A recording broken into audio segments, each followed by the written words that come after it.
وَلَقَدْ يَسَّرْنَا الْقُرْآنَ لِلذِّكْرِ فَهَلْ مِن مُّدَّكِرٍ.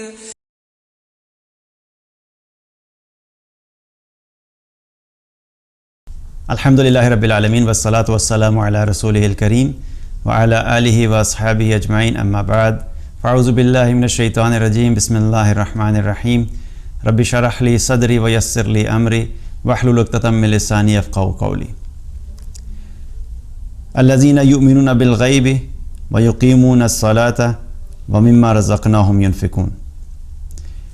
وہ لوگ جو بالغیب پہ ایمان رکھتے ہیں، اندیکھے پہ ایمان رکھتے ہیں اور نماز قائم کرتے ہیں، اور جو رزق اللہ نے انہیں دیا اس رزق میں سے خرچ کرتے ہیں. سورہ بقرہ کی آیت نمبر 3. اس سے پہلے ہم لوگ جس آیت پہ بات کر چکے ہیں، ذالک الکتاب لا ریب فیہ ھدی للمتقین.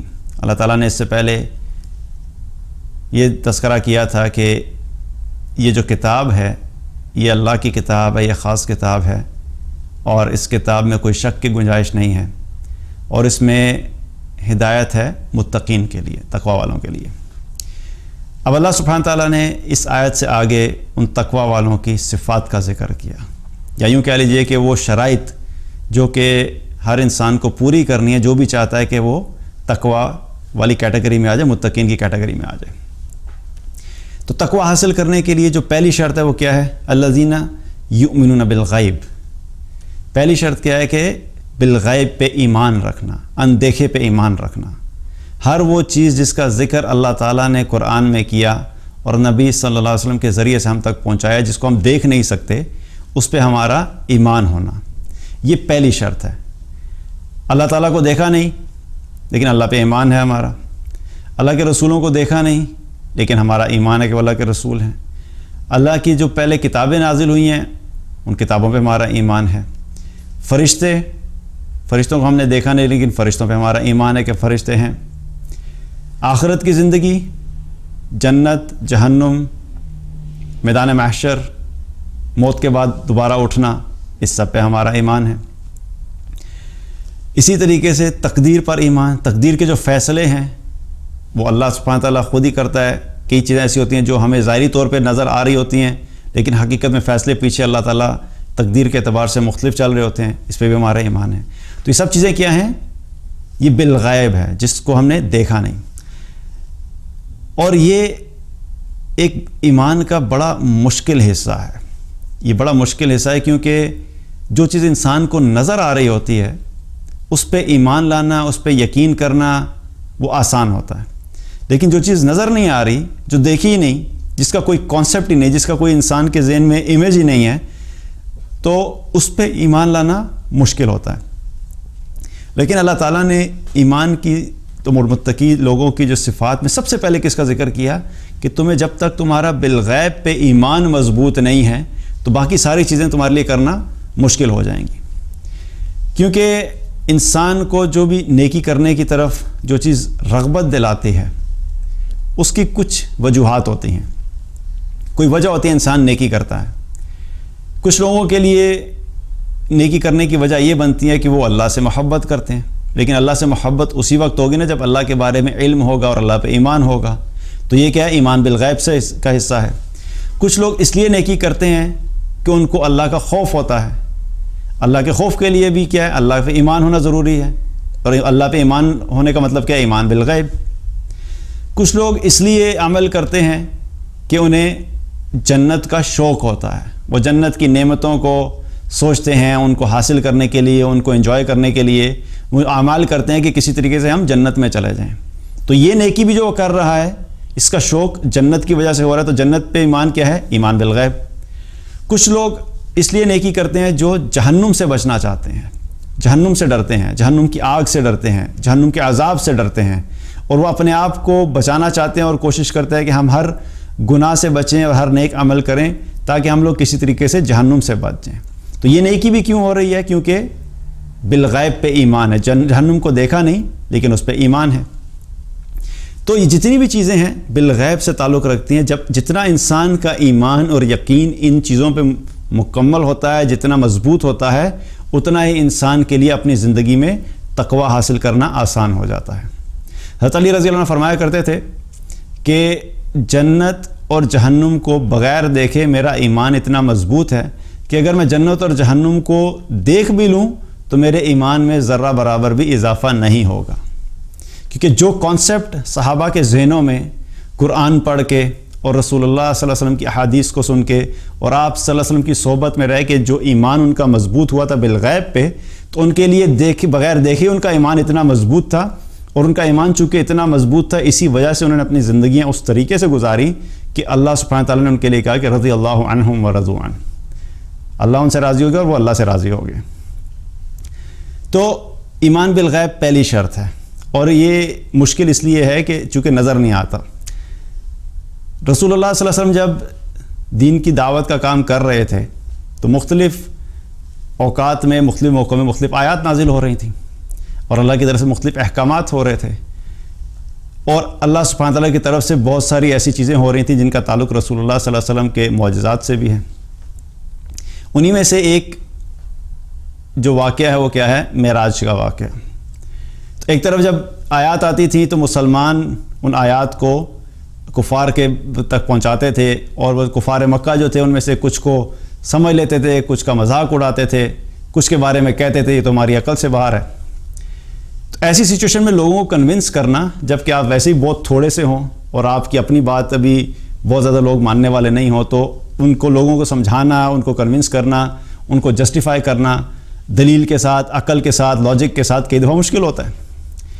اور اسی سچویشن میں کیا ہوا؟ واقعہ معراج ہو گیا۔ رسول اللہ صلی اللہ علیہ وسلم معراج پہ گئے، اور وہ پورا واقعہ جو آپ صلی اللہ علیہ وسلم بیت المقدس کے وہاں سے پھر آسمانوں پہ گئے، آسمانوں سے واپس آئے، وہ سارا جو کچھ اللہ تعالیٰ نے رسول اللہ صلی اللہ علیہ وسلم کو آسمانوں پہ دکھایا، تو واپس آنے کے بعد جب اس واقعے کا ذکر آپ صلی اللہ علیہ وسلم نے لوگوں سے کیا تو کچھ لوگ ابو بکر رضی اللہ عنہ کے پاس آئے اور آ کے کہنے لگے کہ آپ سن رہے ہیں کہ آپ کے دوست نے کیا بات کی ہے؟ وہ یہ کہتے ہیں کہ میں ایک ہی رات میں بیت المقدس گیا، وہاں سے میں پورے آسمانوں پہ گیا اور آسمانوں میں میں نے یہ سب کچھ دیکھا، اور دیکھنے کے بعد واپس آیا اور یہ سارا کچھ جو ہوا وہ ایک رات میں ہوا۔ تو ابو بکر رضی اللہ عنہ نے کہا کہ کیا یہ محمد صلی اللہ علیہ وسلم نے یہ کہا ہے؟ تو لوگوں نے کہا ہاں بالکل انہوں نے یہ کہا ہے۔ انہوں نے کہا اگر انہوں نے یہ کہا ہے تو میں اس چیز کی تصدیق کرتا ہوں کہ بالکل سچ کہا ہے۔ اب یہ چیز اس وقت عقل سے کسی کو سمجھانا امپاسبل تھا، کیونکہ اس وقت کوئی جہاز تو تھے نہیں، ایروپلینس تھے نہیں، جیٹ پلینس تھے نہیں کہ انسان کہ اتنا لمبا سفر جو ہے وہ کسی ایک ملک سے دوسرے ملک تک یا ایک کانٹیننٹ سے دوسرے کانٹیننٹ تک ایک رات میں یہ سفر طے ہو سکتا ہے۔ آج تو ود ان کنٹریز ہم ایک رات میں سفر طے کر سکتے ہیں نا، ٹھیک ہے، آسمانوں کا سفر تو آج بھی انسان نہیں کر سکتا، لیکن کم از کم ایک ملک سے دوسرے ملک کا سفر اگر ہم کہیں کہ میں رات کو میں نے فلائٹ لی رات کے شروع کے حصے میں اور میں فلاں ملک گیا اور وہاں پہ میں نے جو کام تھا کرنے کے بعد اگلی فلائٹ لے کے واپس آ گیا، تو آج کے دور میں یہ چیز لاجیکلی پھر بھی سمجھانا آسان ہے۔ لیکن اس وقت جب کہ لوگ پیدل سفر کرتے تھے، اونٹوں پہ سفر کرتے تھے، گھوڑوں پہ سفر کرتے تھے، اور ایک جگہ سے دوسری جگہ جانے کے لیے کئی کئی دن چاہیے ہوتے تھے، تو اس سچویشن میں اس چیز کو ماننا لوگوں کے لیے مشکل تھا۔ اور کچھ ایسے ایمان والے تھے جن کے ایمان بڑے کمزور تھے تو ان کو مشکل بھی ہوئی، کیونکہ ان کو خود بھی اس چیز پہ یقین کرنا ان کے لیے مشکل ہو رہا تھا۔ لیکن ابو بکر رضی اللہ عنہ نے سنتے ہی کہا کہ اگر رسول اللہ صلی اللہ علیہ وسلم نے یہ بات کہی ہے تو میں اس چیز کی تصدیق کرتا ہوں کہ بالکل سچ ہے۔ تو یہ سب کیا ہے؟ بالغیب سے تعلق رکھتا ہے۔ تو جو بالغیب پہ ایمان چونکہ صحابہ کا اتنا مضبوط تھا، اسی وجہ سے ان کی زندگیوں میں عمل کرنا بھی آسان ہو گیا۔ تو اللہ سبحانہ تعالیٰ ہمیں کیا فرما رہے ہیں کہ پہلی صفت جو کہ متقی بننے کے لیے ضروری کیا ہے کہ بالغیب پہ ایمان ہونا، اندیکھے پہ ایمان ہونا۔ جس چیز کے بارے میں اللہ تعالیٰ نے فرمایا ہے اور جس اس کو ہم نے دیکھا نہیں ہے، ہمارا ایمان ہے کہ اللہ سبحانہ تعالیٰ نے بالکل سچ فرمایا ہے، حق فرمایا ہے، اور جیسے اللہ تعالیٰ نے بتایا ہے ویسا ہی ہے۔ تو یہ کیا ہے؟ یہ ایمان بالغیب۔ تو پہلی صفت ہوگی ایمان بالغیب کی۔ دوسری صفت وَيُقِيمُونَ الصَّلَاةَ، اور یہ متقی لوگ کون ہوں گے یا کون ہیں؟ جو نماز قائم کرتے ہیں۔ ایمان کے بات کرنے کے بعد اگلی ہی بات فوراً کیا؟ نماز کی بات کی، کیونکہ اکثر ہمارے یہاں زندگی میں کیا ہے کہ مسلمانوں کو دیکھا جائے تو اکثریت مسلمانوں کی کیا ہے؟ صرف کلمہ پڑھنے کے بعد مطمئن ہو کے بیٹھ گئے، لا الہ الا اللہ محمد رسول اللہ، چلیں جی ہم نے کلمہ پڑھ لیا، اب ہم مسلمان ہیں، اب ہم جنت میں چلے جائیں گے، اشہد ان لا الہ الا اللہ و اشہد ان محمدا عبدہ و رسولہ، بس جی ہم نے کلمہ پڑھ لیا ہے، اللہ اور اللہ کے رسول پہ ایمان ہے، اب بس جس دن موت آئے گی اس دن ہم سیدھے جنت میں چلے جائیں گے۔ تو اللہ سبحانہ تعالیٰ نے ایمان کے فوراً بعد کیا کہا؟ کچھ کام بھی کرنے ہیں، صرف ایمان کافی نہیں ہے، کیونکہ وہ سارے کرائٹیریاز پورے جب تک ہم نہیں کریں گے تب تک ہم تقوی والے نہیں ہو سکتے۔ اس کی اگزامپل ایسے ہی ہے کہ کوئی کہے کہ میں تمہارے لیے گاڑی لے کے آتا ہوں، تو جب گاڑی کو لے کے آئے گا تو گاڑی میں کیا ہوگا؟ اس میں گاڑی میں ٹائرز بھی ہوتے ہیں، اس کی باڈی بھی ہوتی ہے، اس کا انجن بھی ہوتا ہے، اس کے اندر سیٹس بھی ہوتی ہیں۔ تو کوئی شخص تھوڑی دیر کے بعد آئے اور ایک ٹائر ہاتھ میں اٹھایا ہوا ہو اور آ کے آپ کے دروازے پہ رکھ دے، یہ لو بھائی گاڑی، تو کیا ہوگا؟ آپ مسکرائیں گے، ہنسیں گے نا کہ گاڑی کدھر ہے، تو ٹائر ہے۔ انہوں نے کہا نہیں، یہ ٹائر بھی گاڑی کا ہی تو حصہ ہوتا ہے، لیکن آپ ٹائر کو گاڑی تو نہیں کہیں گے کیونکہ گاڑی ایک پوری چیز ہے۔ اسی طریقے سے ایمان بھی جو ہے وہ تقوی کا ایک حصہ ہے، ایمان بالغیب بھی جو تقوی کا ایک حصہ ہے، لیکن صرف ایمان بالغیب، صرف کلمہ پڑھ لینا، صرف اللہ پہ ایمان لے آنا، صرف ان چیزوں پہ ایمان رکھنا یہ کافی نہیں ہے، بلکہ تقوی کے لیے باقی چیزیں بھی کرنی ہیں۔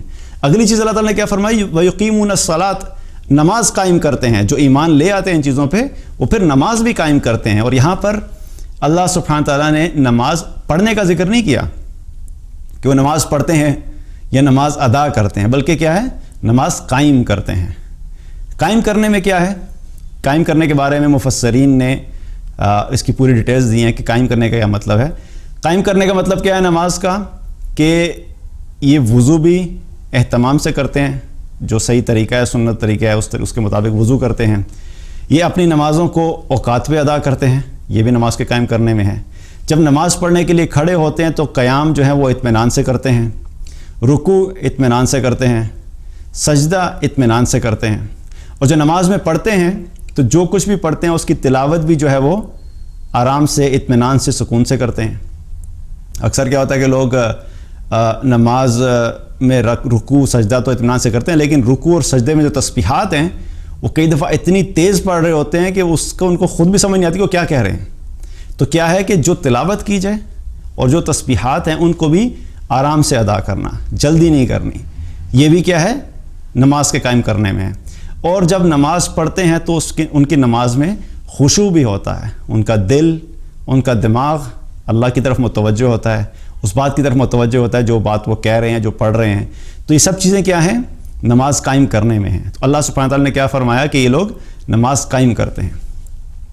اور نماز ہماری زندگی کا اتنا اہم حصہ ہے ایک مسلمان کی زندگی کا، کہ ایک مسلمان کی زندگی نماز کے بغیر اس کی زندگی کا کوئی تصور نہیں ہے، کوئی کانسیپٹ نہیں ہے، وہ ایک چلتا پھرتا مردہ ہے، وہ ایک لاش ہے جو انسان اپنے آپ کو مسلمان تو کہے لیکن نماز نہ پڑھتا ہو۔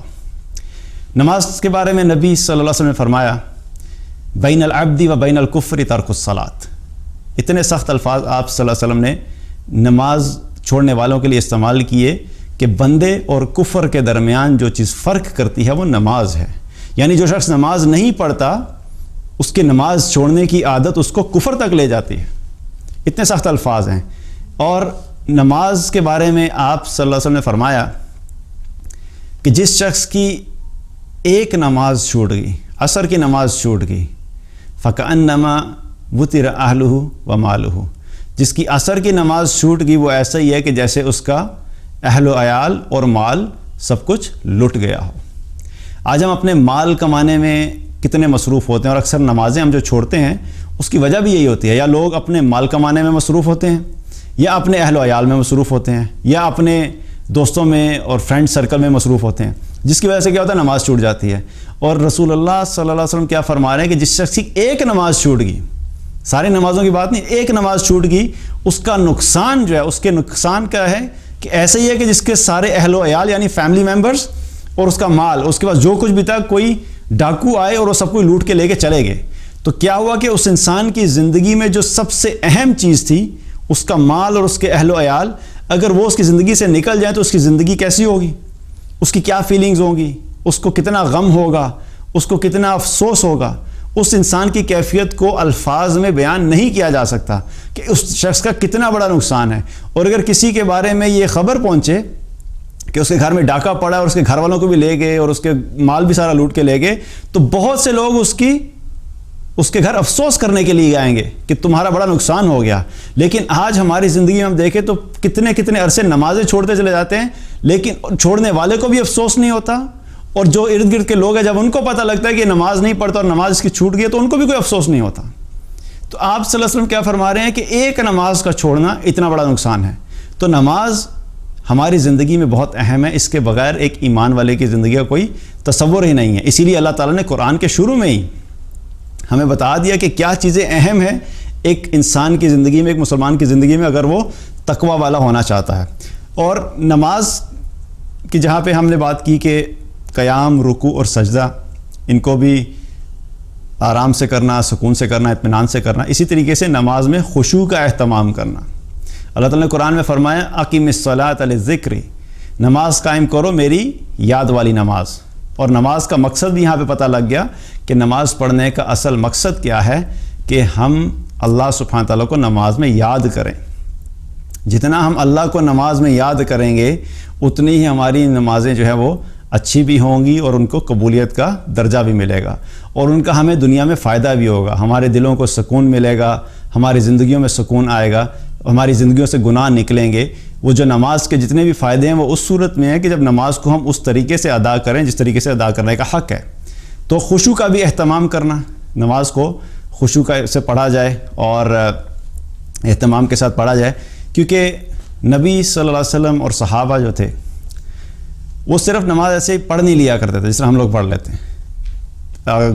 4 فرض پڑھنے ہیں تو 3 منٹ میں 4 فرض پڑھے اور چلو جی فارغ ہو گئے اور خوش ہو گئے جی آج میں نے 5 وقت کی نماز پڑھ لی. تو ٹھیک ہے, وہ ٹک تو لگ جائے کہ 5 وقت یہ نماز پہ کھڑا ہوا تھا, لیکن وہ جو نماز پڑھنے کے جو کرائٹیریاز ہیں, جو اس کی ریکوائرمنٹس ہیں وہ فلفل نہیں ہوں گی, اس کے جو فائدے ہیں وہ حاصل نہیں ہوں گے. نبی صلی اللہ علیہ وسلم رات کو جب نماز کے لیے کھڑے ہوتے تھے تو ہم عائشہ رضی اللہ عنہا فرماتے ہیں کہ کئی دفعہ اتنا لمبا قیام کیا کرتے تھے کہ آپ صلی اللہ علیہ وسلم کی پنڈلیوں میں ورم پڑ جاتے تھے کھڑے ہونے کی وجہ سے, اتنا لمبا قیام کیا کرتے تھے. اسی طریقے سے عبداللہ ابن زبیر رضی اللہ عنہ جب نمازیں پڑھا کرتے تھے رات کو تو انہوں نے اپنے اوقات اور اپنی راتیں ڈیوائیڈ کی ہوئی تھیں. وہ کہتے تھے آج رات میں نے قیام میں گزارنی ہے, آج کی رات میں نے رکوع میں گزارنی ہے, آج کی رات میں نے سجدے میں گزارنی ہے. اس کا مطلب کیا ہے کہ یہ نہیں کہ صرف قیام کی اور نماز پڑھ لی, بلکہ اس کا مطلب یہ ہے کہ جو نماز کا زیادہ وقت جو ہے وہ کس میں گزارنا ہے. تو اکثر وقت قیام میں گزارنا ہے, کچھ راتوں میں رکوع میں گزارنا ہے, کچھ راتوں میں سجدوں میں گزارنا ہے. تو یہ نماز کیسے صحابہ پڑھ لیتے تھے اتنی لمبی لمبی نمازیں, کیونکہ ان کے دلوں میں نماز کی اہمیت تھی, کیونکہ ان کو نماز میں سکون ملتا تھا, کیونکہ ان کو نماز میں اللہ کی یاد ایسی ہوتی تھی کہ ان کا نمازوں کی طرف دل کھنچتا تھا. آج ہماری نمازیں جو ہیں اول تو بہت سے لوگ پڑھتے ہی نہیں, اور جو پڑھ بھی لیتے ہیں وہ صرف پڑھتے ہی ہیں, وہ قائم نہیں کرتے. تو جو نہیں پڑھ رہے ان کو کیا ہے کہ سب سے پہلے کیا ہے کہ اللہ کی بارگاہ میں توبہ کرنے, کیونکہ نماز کا چھوڑنا کبیرہ گناہوں میں سے ہے. جو شخص نماز نہیں پڑھتا وہ کبیرہ گناہ کرتا ہے, اور کبیرہ گناہ کے لیے توبہ لازمی شرط ہے. تو توبہ کر کے نماز پڑھنا شروع کریں, اور نہ صرف پڑھیں بلکہ اس کو قائم کریں, اس کی جو شرائط ہیں ان کے اوپر فوکس کریں, تاکہ ہم لوگ بھی ان لوگوں میں شامل ہوں جو کہ تقوی والے ہیں. تو 2 چیزیں ہوگی, پہلی چیز کیا ہے ایمان بالغیب, اور دوسری چیز نماز قائم کرنا. اور تیسری چیز اللہ تعالیٰ نے کیا فرمائی, وَمِمَّا رَزَقْنَاهُمْ يُنْفِقُونَ, اور جو مال ان کے پاس ہے اس میں سے اللہ کی راہ میں خرچ کرتے ہیں. جو مال ہمارے پاس ہے وہ حقیقت میں کس کا ہے؟ ہم جب اس دنیا میں آئے تھے تو کوئی مال اپنے ساتھ لے کے آئے تھے؟ ہم کس حال میں آئے تھے؟ ہمارے جسم پہ تو کپڑا بھی نہیں تھا, مال تو بہت دور کی بات, 1 انچ کپڑا بھی ہمارے جسم پہ نہیں تھا. سب کچھ آنے کے بعد دنیا میں کیا ہوا, اللہ تعالیٰ نے ہمیں دیا, اللہ تعالیٰ نے ہمیں مال دیا. ہم یہ سمجھتے ہیں کہ ہم نے محنت کی, ہم نے کوشش کی, میں نے MBA کیا, میں نے میڈیکل کیا, میں ڈاکٹر بنا, میں انجینئر بنا, میں نے 16 ایئرز 18 ایئرز 20 ایئرز کی ایجوکیشن حاصل کی ہے, اور میں نے دن رات محنت کی ہے, تو اس کی وجہ سے مجھے مال مل رہا ہے. تو مال جو ہے ہمیں اپنی محنت کی وجہ سے نہیں مل رہا. اللہ سبحانہ تعالیٰ کیا فرمایا کہ جو مال ہم نے ان کو دیا, اللہ کی طرف سے یہ مال ہے, یہ مال ہمارا اپنا کمایا ہوا نہیں ہے. ٹھیک ہے, ہم نے اسباب اختیار کیے, ہم نے ذرائع اختیار کیے, ہم نے کوشش کی, محنت کی, لیکن اس کے باوجود حکم اللہ کی طرف سے ہے. جب تک اللہ کا حکم نہیں ہوگا میں نے کس شخص کو کتنا مال دینا ہے, تب تک مال ہماری زندگی میں یا رزق ہماری زندگی میں آ نہیں سکتا. تو اللہ تعالیٰ نے ایمان والوں کی, تقوی والوں کی کیا صفت بیان کی کہ یہ اللہ کی راہ میں خرچ کرتے ہیں. اب خرچ کرنے سے کیا مراد ہے؟ جن لوگوں پہ جن لوگوں کو اللہ تعالیٰ نے مال اتنا دیا ہے کہ ان کے مال کے اوپر زکوٰۃ فرض بند ہوتی ہے، تو ان کے لیے کیا ہے کہ وہ اپنے مال میں سے زکوٰۃ ادا کرتے ہیں۔ زکوٰۃ کے بارے میں بھی بہت سے لوگ غفلت کرتے ہیں، کوتاہی کرتے ہیں، اور زکوٰۃ نہ ادا کرنا یہ بھی کبیرہ گناہوں میں سے ہے۔ صحیح بخاری کی روایت ہے جس کا مفہوم ہے، نبی صلی اللہ علیہ وسلم نے فرمایا کہ جو لوگ اپنے مالوں کی زکوٰۃ ادا نہیں کرتے، اپنی سونا چاندی کی زکوٰۃ ادا نہیں کرتے، تو قیامت والے دن اللہ تعالیٰ ان کے مال کو اکٹھا کرے گا، ان کے سونا چاندی کو اکٹھا کر کے پگھلایا جائے گا، اور پگھلانے کے بعد اس کو گرم کر کے ان کے چہروں پہ، ان کے پہلوؤں پہ اور ان کی پشت پہ اس سے داغا جائے گا، اور جو ہی وہ ٹھنڈا ہوگا تو پھر اس کو دوبارہ گرم کر کے پھر لگایا جائے گا، اور یہ قیامت کے دن پورے 50,000 سال کا جو دن ہوگا یہ عمل ہوتا رہے گا جب تک کہ لوگوں کا جنت اور جہنم میں جانے کا فیصلہ نہیں ہو جاتا۔ تو آپ سوچئے کہ کتنا بڑا نقصان ہے ایسے شخص کا جو اپنی زندگی میں مال اکٹھا کرتا رہا، اور اس نے یہ بھی خیال نہیں کیا کہ میرے مال کے اوپر جو زکوٰۃ بنتی ہے میں پتہ تو کر لوں کہ زکوٰۃ بنتی ہے کہ نہیں بنتی، اور اگر بنتی ہے تو کتنی بنتی ہے، اور جتنی بنتی ہے کیا میں اتنی پے کر رہا ہوں کہ نہیں کر رہا ہوں۔ اور کئی لوگ ہوتے ہیں جو زکوٰۃ صرف بس اندازے سے لگا کے دے دیتے ہیں، اس طرح زکوٰۃ نہیں ہے، بلکہ زکوٰۃ ادا کرنے کے لیے کیا ہے کہ اس کو پورے طریقے سے کیلکولیٹ کرنا اور میک شور کرنا کہ ایگزیکٹلی جتنی بنتی ہے اتنی دی جائے، بلکہ کوشش کی جائے کہ اس سے تھوڑی زیادہ دے دی جائے تاکہ کوئی کمی نہ رہے۔ تو جو ایمان والے ہیں، جو اس چیز پہ یقین رکھتے ہیں کہ جو مال اللہ نے دیا ہے حقیقت میں مال اللہ کا ہے، اس میں سے سب سے پہلے وہ چیز کیا ہے کہ جو ان کے اوپر فرض ہے اللہ کی راہ میں خرچ کرنا، اس پہ خرچ کرتے ہیں۔ اسی طریقے سے اپنے اہل و عیال پہ خرچ کرنا، یہ بھی ہمارے فرائض میں سے ہے۔ جو مال اللہ نے ہمیں دیا وہ صرف اپنی ذات کے لیے نہیں دیا، بلکہ ہمارے جو اہل و عیال ہیں ان پہ بھی خرچ کرنا ہے۔ کئی لوگ ایسے ہوتے ہیں جو اپنے مال میں اتنا بخل کرتے ہیں کہ وہ اپنی ذات پہ تو خرچ کرتے ہیں، اچھا ایک کیٹیگری ہے جو نہ اپنے پہ خرچ کرتے ہیں اور نہ اپنے گھر والوں پہ خرچ کرتے ہیں، یہ تو بالکل ہی بدترین قسم کے بخیل ہو گئے۔ پھر اگلی بخیل کی کیٹیگری کیا ہے کہ جو اپنی ذات پہ تو بالکل صحیح خرچ کرتا ہے، اپنے معاملات بالکل ٹھیک چل رہے ہیں، لیکن اپنے گھر والوں پہ خرچ نہیں کرتا۔ جب گھر والوں کو دینے کی باری آتی ہے تو وہ بالکل ان کے اوپر کوئی مال خرچ نہیں کرتا۔ اور حقیقت میں کیا ہے کہ جو مال ہمارا ہے اس کو ہم نے اپنی ذات پہ بھی خرچ کرنا ہے اور اپنے گھر والوں پہ بھی خرچ کرنا ہے، کیونکہ گھر والوں پہ خرچ کرنا بھی ہمارے اوپر فرائض میں سے، ہمارے فرائض میں سے کہ ہم نے گھر والوں پہ خرچ کرنا ہے۔ تو یہ بھی اللہ کی راہ میں خرچ کرنا ہو گیا جو فرائض میں سے ہے۔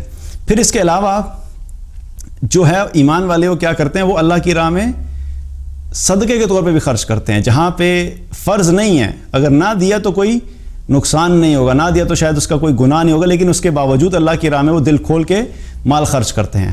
اور یہ طرز عمل صحابہ کا طرز عمل تھا، وہ اللہ کے راہ میں خرچ کیا کرتے تھے، صرف فرض کے لیے نہیں بلکہ جہاں پہ بھی نفلی طور پہ بھی صدقات کی ضرورت پڑتی تھی وہ دل کھول کے خرچ کیا کرتے تھے۔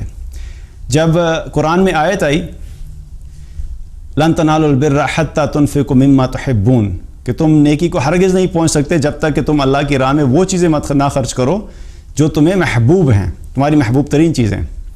تو صحابہ فوراً رسول اللہ صلی اللہ علیہ وسلم کے پاس پہنچ گئے، اپنے جو محبوب چیزیں تھیں وہ لے کے پہنچ گئے۔ ابو طلحہ رضی اللہ عنہ کے پاس بہت سارے باغ تھے اور ان میں سے ایک باغ انہیں بہت محبوب تھا، وہ رسول اللہ صلی اللہ علیہ وسلم کے پاس آئے اور آ کے عرض کی یا رسول اللہ مجھے یہ باغ بہت محبوب ہے، میں اس باغ کو اللہ کی راہ میں صدقہ کرتا ہوں۔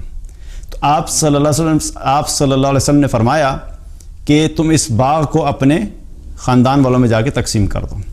اسی طریقے سے عمر رضی اللہ عنہ آپ صلی اللہ علیہ وسلم کی خدمت میں حاضر ہوئے اور آ کے عرض کی یا رسول اللہ صلی اللہ علیہ وسلم مجھے جو خیبر میں جو زمین ملی تھی وہ مجھے بڑی محبوب ہے، میں وہ زمین اللہ کی راہ میں صدقہ کرتا ہوں۔ تو آپ صلی اللہ علیہ وسلم نے فرمایا کہ عمر اس زمین کو اپنے پاس رکھ لو، لیکن اس زمین کا جو غلہ ہے اس کے اوپر جو بھی کھیتی ہے اس کو تم لوگوں میں تقسیم کر دو۔ تو صحابہ میں اللہ کی راہ میں خرچ کرنے کا ایک شوق تھا، کیونکہ حقیقت میں دیکھا جائے تو جو مال ہم آگے بھیج دیتے ہیں جو اللہ کے راستے میں خرچ ہو جاتا ہے، حقیقت میں ہمارا وہی مال جو ہے وہ محفوظ ہے، کیونکہ قیامت کے دن اللہ سبحانہ تعالیٰ وہ مال ہمیں بڑھا چڑھا کے ہمیں واپس کرے گا اور اس کا اجر ہمیں عطا فرمائے گا۔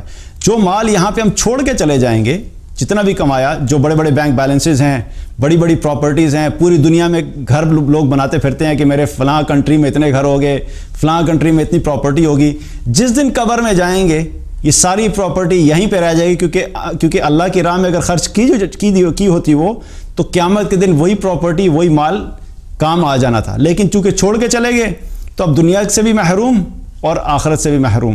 تو اصل مال کیا ہے؟ جو اللہ کی راہ میں خرچ کیا جائے. تو کیا کرنا ہے کہ متقی لوگوں کے لیے، تقوی والوں کے لیے اللہ سبحانہ تعالیٰ کیا فرما رہے ہیں کہ یہ وہ لوگ ہیں جو اللہ کی راہ میں خرچ کرتے ہیں. تو 3 صفات کا ذکر اللہ تعالیٰ نے کیا. الذین یؤمنون بالغیب، پہلی چیز کیا ہے؟ غیب پہ ایمان رکھتے ہیں. دوسری صفت ویقیمون الصلاۃ، نماز قائم کرتے ہیں. اور تیسری صفت کیا ہے؟ ومما رزقناہم ینفقون، اور جو رزق اللہ نے انہیں دیا اس میں سے اللہ کی راہ میں خرچ کرتے ہیں. تو یہ 3 صفات اگر ہمارے اندر ہیں تو ہم تقوی والوں کی لسٹ میں شامل ہوں گے. اللہ تعالیٰ سے دعا ہے کہ اللہ تعالیٰ ہم سب کو عمل کی توفیق عطا فرمائے. اللہ تعالیٰ ہم سب کو متقین میں شامل کرے، اور جو بھی تقوی کی ریکوائرمنٹس ہیں اللہ تعالیٰ ہمیں ان سب کو پورا کرنے کی توفیق عطا فرمائے. بارک اللہ علیہ ولکم. السلام علیکم ورحمۃ اللہ وبرکاتہ.